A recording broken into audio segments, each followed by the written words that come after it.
সাধারণ একজন নাগরিক হিসাবে, সাধারণ রোগী হিসাবে বছরে অন্তত 5 থেকে 6 বার আমার ব্যক্তিগত কারণেই হসপিটালে যেতে হয়। অন্তত আমার পরিবারের সদস্যরা মিলিয়ে অন্তত 20-30 বার যেতে হয়। আমার ব্যক্তিগত অভিজ্ঞতা হচ্ছে, আমি প্রাইভেট হসপিটালে যখন যাই বাংলাদেশে, জীবনে কখনো কিন্তু কোনো বিদেশি চিকিৎসা নেই, কোনোদিনও কখনো নেই। ইনফ্যাক্ট আমার নেওয়ার সামর্থ্যই নাই।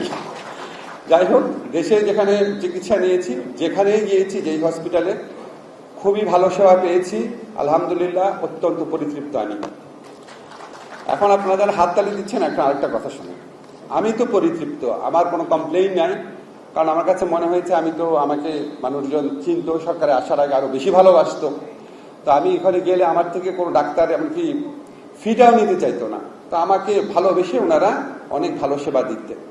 কিন্তু সবাইকে এই ভালোবাসা পাচ্ছেন, সবাইকে এই ভালোবাসা সহ সেবাটা পাচ্ছেন, এটা হচ্ছে আমার প্রশ্ন।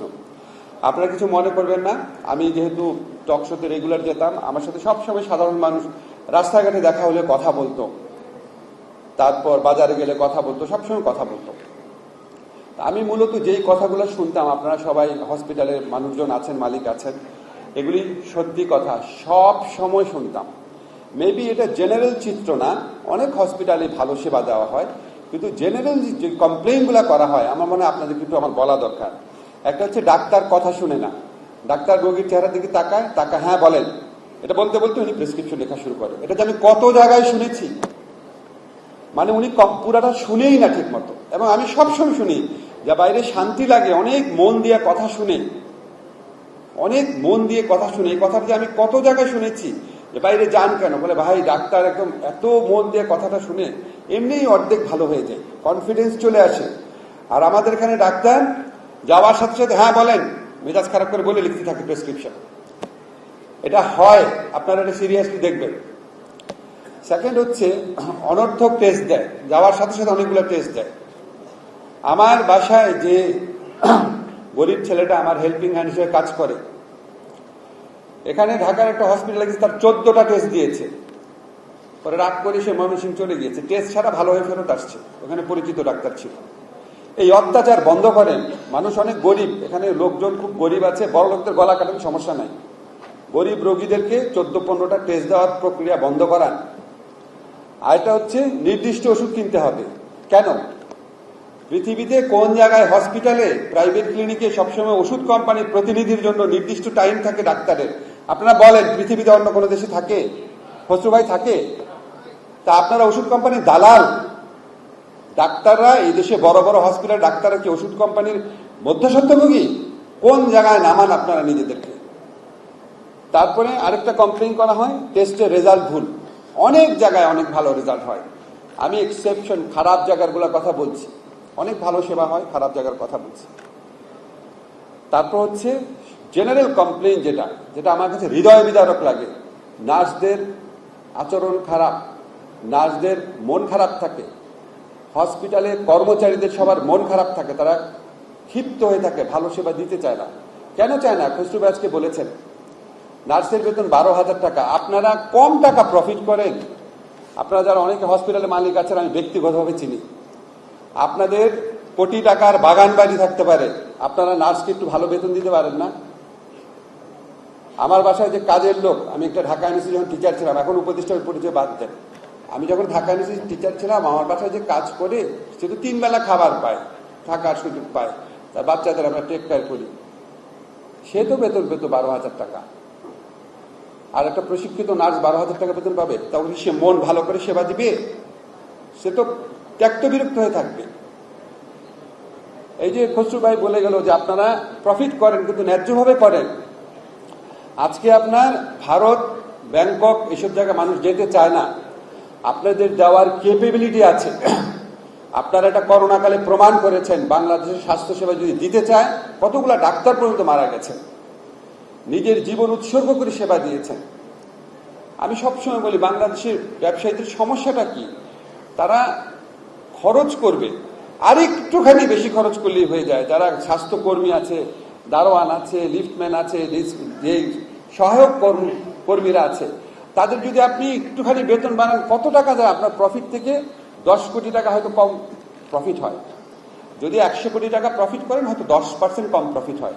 এই 10% কম প্রফিটের বিনিময়ে সে যে সেবাটা দিবে মানুষকে, ওইটা সে কাভার করে দিবে। আর যদি কাভার নাও করে, আল্লাহর কাছে তো এটা পাবেন, আল্লাহর কাছে তো এটা রিওয়ার্ড পাবেন। আমি প্রচন্ড একটা সুযোগ পেলাম, এরকম ভাবে আমি কথা বলছি, সবাই আপনারা শুনবেন, তো প্রশ্নই আসে না। আজকে উপদেষ্টা হওয়ার কারণে আমার এই কথা বলার সুযোগটা হয়েছে। আপনারা যদি একটু লক্ষ্য রেখেন, দেখেন একটা জিনিস, আপনারা বললেন 4 বিলিয়ন 5 বিলিয়ন একটা বাজার আছে। 4 বিলিয়ন 5 বিলিয়নের বাজার আপনারা নিতে পারেন না। বাংলাদেশে কোন মানুষটা বিদেশে যেতে চায়? ভারতে ব্যাংককে এমন মানুষও চিকিৎসা নিতে যায় যে জীবনে ঢাকা শহরেও আসে নাই, ত্যক্ত বিরক্ত হয়ে অনন্য পায় হয়ে যায়। বন্ধ করেন তাদেরকে, তাদের যাওয়াটা বন্ধ করেন।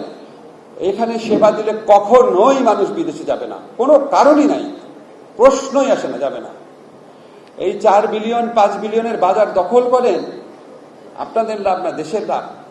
ভারতে ব্যাংককে যেন জীবনে মানুষ চিকিৎসা করার জন্য না যায়, কোনো দেশে যেন চিকিৎসা করার জন্য না যায়। ওই যে বললেন 1%, সেটা ডিফারেন্ট, বুঝলাম। 99% ক্ষেত্রে যেন কখনোই না যায়।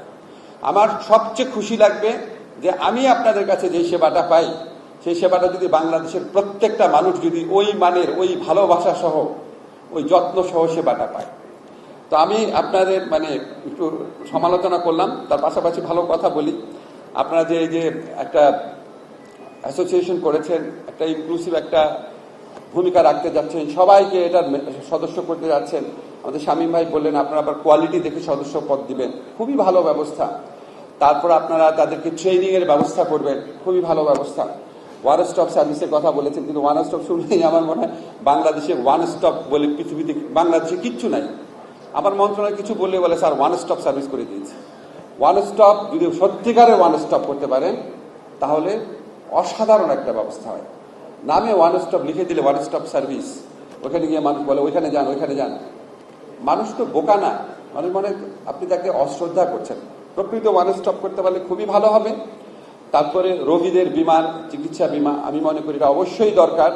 সবসময় সবাইকে আপনারা বিনামূল্যে চিকিৎসা দিতে পারবেন না, এটা আমার মনে আছে শামীম ভাই আগেও বলতো যে রোগীদের বিমা দরকার। এটাকে খুবই খুবই একটা খসরু ভাই আছে, আপনাদের যারা সংস্কার বুঝে, বিমা বুঝে, তাদের সাথে করে এমন একটা ব্যবস্থা করেন, বড় লোকের উপর চাপটা যেন অনেক বেশি থাকে, গরিবের উপর চাপটা যেন কম থাকে। এইভাবে একটা বিমা ব্যবস্থা গড়ে তোলার চেষ্টা করেন। আমাদের একটু সংবিধান যদি দেখেন, 1972 সনে আমাদের সাংবিধানিক যাত্রা শুরু হয়েছিল। তখন একটা লাইন আছে দেখবেন, আর্টিকেল 18-এ বলা হয়েছে রাষ্ট্রের প্রাথমিক যে দায়িত্ব, প্রাথমিক দায়িত্ব, তার মধ্যে 2টা দায়িত্বের কথা বলেছে। একটা হচ্ছে আমাদের নিউট্রিশনের মান ক্রমান্বয়ে উন্নত করা, আরেকটা হচ্ছে পাবলিক হেলথ, জনস্বাস্থ্য নিশ্চিত করা। জনস্বাস্থ্য মানে হচ্ছে প্রতিটা মানুষের সেবা নিশ্চিত করা। এটা বলেছে রাষ্ট্রের প্রাইমারি ডিউটি, কথাটা আছে আর্টিকেল 18-এ। আর্টিকেল 15-এ বলেছে আমাদের 5টা যে বেসিক চাহিদা, প্রত্যেকটা নাগরিক বেসিক চাহিদা, তার মধ্যে একটা হচ্ছে হেলথ কেয়ার। এটা আমরা 53-54 বছর আগে আমরা কমিট করেছি নাগরিকদের সাথে, নাগরিকদের কাছে। আমরা এটা করতে পারি নাই, সরকারের সামর্থ্য অনেক সীমাবদ্ধ। আপনারা প্রাইভেট সেক্টর সরকারের চেয়ে অনেক ভালোভাবে সেবা দেওয়ার কম্পিটেন্স আপনাদের আছে, বিকজ আপনাদের ওই ব্যুরোক্রেসিটা নাই। আপনারা খুব কুইক ডিসিশন নিতে পারেন। আপনারা সবচেয়ে ভালো ডাক্তার নার্সকে অতিরিক্ত বেতন দিয়ে রাখতে পারেন, প্রাইভেট সেক্টর পাবলিক সেক্টরের পারে না। ও নির্দিষ্ট বেতন কাঠামো রাখতে হয়, বলে ভালো ডাক্তার থাকতে চাবে না। আপনাদের অনেক অ্যাডভান্টেজ আছে। আমার খালি অনুরোধ, আপনারা এখন থেকে শুধু প্রফিট যা করেন ওখান থেকে 10% রিইনভেস্ট করার জন্য, আমার কর্মচারী কর্মকর্তার মন ভালো করার জন্য, হসপিটালে খাবারটা ভালো করার জন্য, হসপিটালে পরিষ্কার পরিচ্ছন্নতা বৃদ্ধি করার জন্য 10% প্রফিটটা যদি খালি ওইখানে বিনিয়োগ করেন, আপনাদের ইনশাআল্লাহ আরো প্রফিট হবে। বাংলাদেশে এমন এক সময় আসবে যখন বাংলাদেশে রোগী বিদেশে যাওয়া বন্ধ দূরের কথা, বিদেশ থেকে বাংলাদেশে রোগীরা আসবে চিকিৎসা নিবে। এরকম একটা দৃশ্য দেখে যেতে পারি, এই প্রত্যাশা ব্যক্ত করে আজকের বক্তব্য শেষ করছি। ধন্যবাদ।